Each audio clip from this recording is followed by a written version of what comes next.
sebelum menyampaikan ke rumah, tersangka dan korban sempat berbelanja narkoba dalam bentuk tembakau, ganja.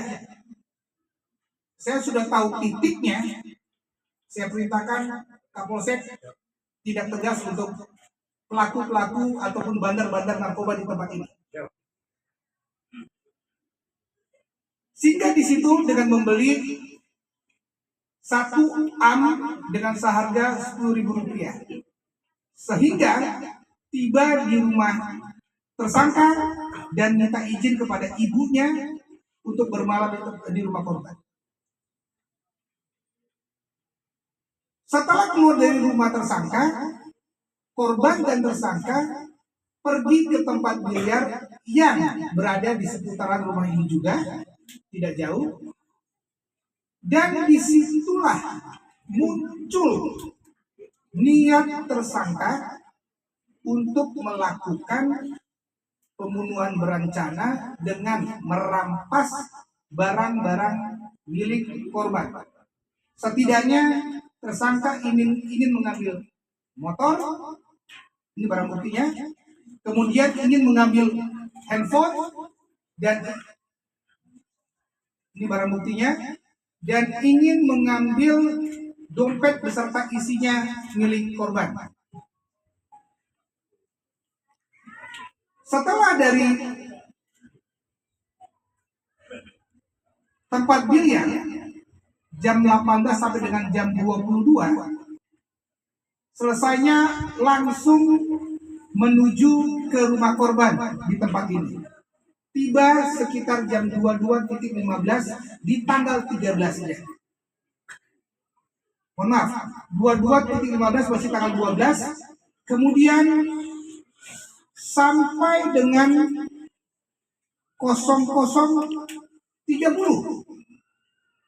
di tanggal 13-nya, disitulah tindak pidana pembunuhan terjadi. 00.30 ternyata tersangka telah mempersiapkan pembunuhan berencana ini dengan membawa gunting yang ada di rumah tersangka. Gunting itu merupakan DPB, daftar pencarian barang bukti, yang telah dibuang tersangka di daerah Tanjung Balai. Guntingnya tidak sempurna, hanya ada satu gunting sebagian setengahnya yang disimpan oleh tersangka dan telah diasah. Kemudian itu dibawa oleh tersangka sehingga pada saat 00.30 tersangka memastikan korban telah istirahat dan kemudian mengambil alat-alat lain yang akan digunakan di dalam hal perencanaan pembunuhan tersebut, yang berada di bagian dapur di belakang rumah. Alat-alat tersebut adalah linggis dan pisau dapur. Pada saat diambil dari 00.30 sampai 02.30, jadi sekitar 2 jam, disitulah terjadinya rangkaian proses pembunuhan sampai dengan perampasan barang-barang milik korban. Dilakukan. Setelah itu korban yang dilakukan tindak pidana pembunuhan yang berada di ruang tamu, nanti bisa sama-sama ke dalam, kemudian dipindahkan korban ini ke dalam kamarnya di dalam. Setelah itu tersangka membereskan segala sesuatunya dengan di dalam kamar mengambil tas yang ada di dalam kamar, untuk membawa alat-alat yang digunakan di dalam hal tindak pidana pembunuhan tersebut yang sudah kita jadikan barang bukti.